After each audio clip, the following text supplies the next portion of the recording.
Neat paper leak పై కేంద్ర విద్యాశాఖ మంత్రి రాజీనామా చేయాలని యంగ్ డెమోక్రట్స్ డిమాండ్ చేసింది.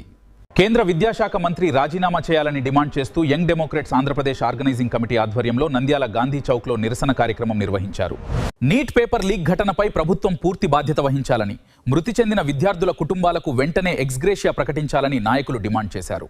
విద్యార్థులు, యువత భవిష్యత్తుతో ప్రభుత్వం ఆటలాడకూడదని, విద్యాశాఖ మంత్రి వెంటనే రాజీనామా చేయాలని వారు డిమాండ్ చేశారు.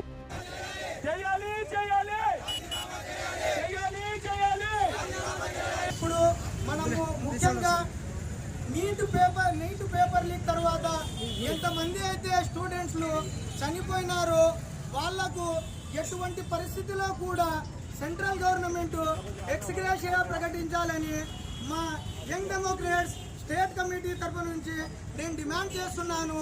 అలాగే మొన్న జరిగినటువంటి ఢిల్లీ జంతర్ మంతర్లో ఏదైతే స్టూడెంట్స్ ఉన్నారో వాళ్ళ స్వేచ్ఛగా వెళ్ళి అక్కడ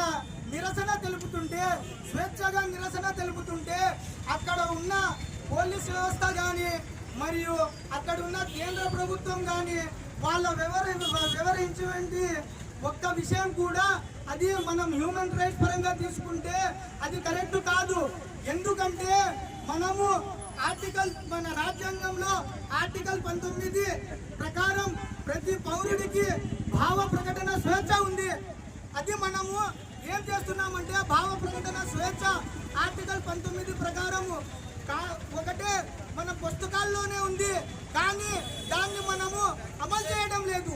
ఎందుకు అమలు చేయడం లేదు? అక్కడ వచ్చినటువంటి పోలీసులకు కొంతమందికి దాదాపు చూసుకుంటే బెడ్జులు కూడా లేవు, బ్యాడ్జులు.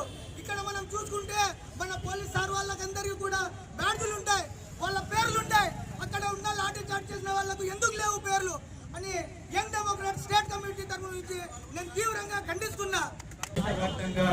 యంగ్ డెమోక్రాట్స్ నిరసన కార్యక్రమాలకు పిలుపునివ్వడం జరిగింది.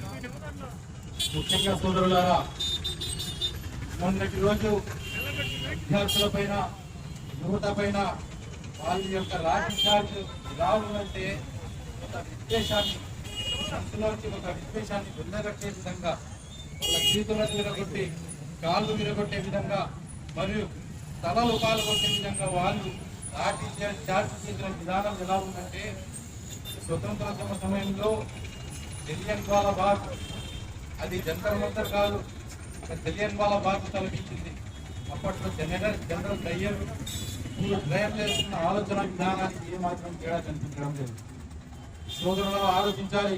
ఒకవైపు యువతరం విద్యార్థులు తమ హక్కుల కోసం, మన దేశం కోసం పోరాడుతుంటే, మరో పక్క సోషల్ మీడియాలో మతోన్మాదులు ఎవరైతే ఆ ప్రొటెస్ట్ లో పాల్గొన్నారో వాళ్ళందరూ ఉగ్రవాదులను ప్రచారం చేస్తూ ఉన్నారు.